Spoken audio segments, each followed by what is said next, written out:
Bonsoir les gars, j'espère que vous allez tous bien. Ce soir, le FC Barcelone s'est déjà qualifié pour les quarts de finale. Déjà, bravo au Barça, parce que ils se sont simplifiés la tâche.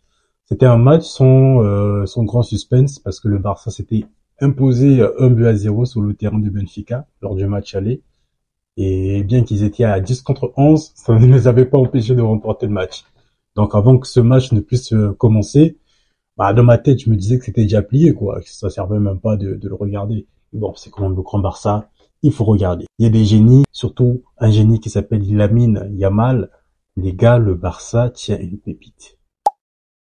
Regardez la passe décisive qu'il a effectuée pour Rafinha lors de l'ouverture de score. Le petit prend le ballon. Il attaque son défenseur, son vis-à-vis. Il fait une feinte de corps. Ensuite, il fait un crochet. Mais alors là, il m'a rappelé Lionel Messi en 2015 face au Bayern Munich. Le crochet qui avait envoyé Boateng aller dormir dans l'espace. Ce soir, Lamine Yamal, face à un adversaire peut-être moins prestigieux, certes, mais le crochet dévastateur qu'il a effectué, ça a enseigné à l'université. Ce petit est fort. Il n'a même pas 18 ans, mais il est fort. La différence qu'il fait, sa vivacité, les dribbles qu'il apporte, sa créativité, c'est inégalable. Actuellement, dans le foot européen, on les compte à peine sur les doigts d'une main. Et donc le petit, il prend le ballon, il fait le travail qu'il faut, il sert très bien Rafinha. Après, je sais pas trop s'il voulait frapper ou il voulait faire une passe, mais dans tous les cas, il a fait une passe D. Rafinha, lui également, il confirme sa bonne forme, il ouvre le score. Ensuite, Benfica égalise. On se dit que peut-être il va peut-être avoir un match. Barça va peut-être douter. Il y a moyen parce que en vrai de vrai, il y a qu'un seul but d'écart. Surtout que la règle du but à l'extérieur n'existe plus en Ligue des Champions. C'était bien, hein, j'aimais bien cette époque-là lorsqu'il y avait le but à l'extérieur qui comptait double. Enfin bref, Benfica égalise. Ensuite, on se demande est-ce que le Barça va flancher mentalement? Alors là, c'est même pas du tout arrivé. Tranquillement, avec contrôle, avec maîtrise, le Barça a repris le jeu à son compte. Et puis surtout, encore le petit Lamine qui vient faire la différence.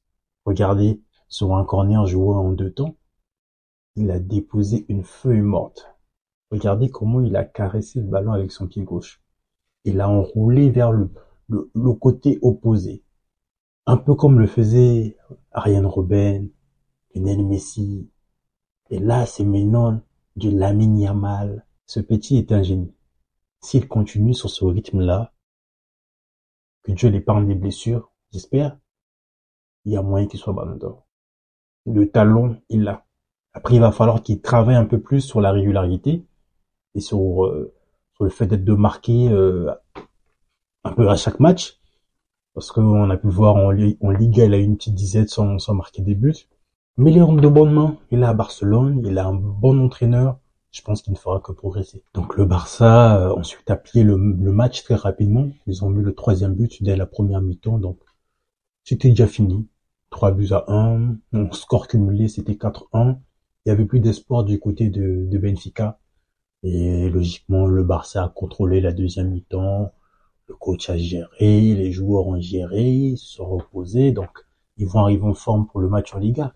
Et donc là, on attend le match entre Liverpool et le Paris Saint-Germain qui s'imposera.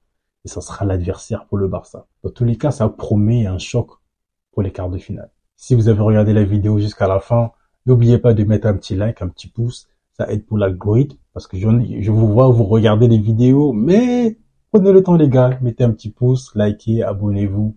On va faire avancer la chaîne ensemble. Allez, ciao!